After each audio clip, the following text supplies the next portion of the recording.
ನಾವೆಂದು ನಾವೆಂದೂ ಘನ ಕೆಲಸಕ್ಕೆ ಕೈ ಹಾಕಲಿಲ್ಲ. ಚಿಕ್ಕ ಚಿಕ್ಕ ಸಿಕ್ಕ ಕೆಲಸಗಳಿಗೆ ತನು ಮನ ಧಾರೆ ಎರೆದೆವು.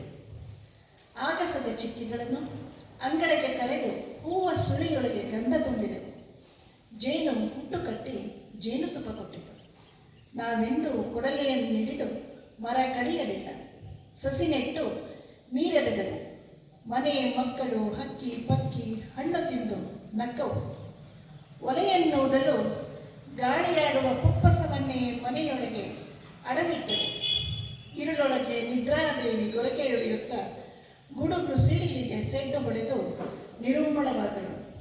ನಾವೆಂದೂ ಕಿರೀಟವನ್ನು ತಿರುಗಿಯೂ ನೋಡಲಿಲ್ಲ. ತಲೆ ಬಗ್ಗಿಸಿ ಉಂಡೆಲೆಯ ಬಾಚಿ ಹೊಡೆದೆವು. ನಾಯಿ ಕೋಳಿ ದನ ಕರುವಿಗೆ ಉಳಿದದ್ದ ಸುರಿದೆವು. ಕೋಳಿ ಮೊಟ್ಟೆ ಕೊಟ್ಟಿತು, ಹಾಲು ಮಕ್ಕಳನ್ನು ಗಟ್ಟಿ ಮಾಡಿತು. ನಾಯಿ ಬಾಗಿಲಲ್ಲೇ ಮಲಗಿ ಬೆನ್ನು ಕಾಯಿತು. ತೆರೆದ ಬಾಗಿಲ ಮನೆಯಲ್ಲಿ ಅಂಗಾತ ಮಲಗಿದೆವು. ಬೇರು ಬಿಟ್ಟವರೇ ರೆಂಬೆಗೂ ಬೆಂಬಿಡದೆ ಜೋಲಿ ತೂಗಿಬಿಟ್ಟೆವು. ಹಾಲ ಕರೆದು ಲಾಲಿ ಹಾಡಿದೆವು.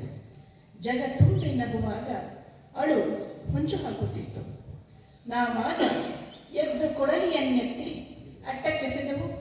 ಏಣಿಯನ್ನು ಮುರಿದು ಒಲೆಗಿಟ್ಟೆವು.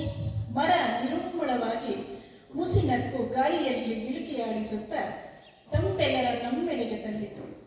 ನಾವಾಗ ಹಾಡುತ್ತಾ ಕೈದೀಪ ಹಚ್ಚಿಟ್ಟವು. ನಡುಮನೆಯಲ್ಲೊಂದು ಹೊರಬಾಗಿಲಿಗೊಂದು ಒಳ ಹೊರಗಿನ ಕಣ್ಣ ಕತ್ತಲೆಗೆ ದಾರಿ ತೆರೆದಿಟ್ಟವು. ನಾವೆಂದೂ ಘನ ಕೆಲಸಗಳಿಗೆ ಕೈ ಹಚ್ಚುವುದಿಲ್ಲ. ಇತ್ತ ಗುಡ್ಡ ಕಡಿದು ಅತ್ತ ಕಡೆಗೆ ಒಟ್ಟುವುದಿಲ್ಲ. Thank you.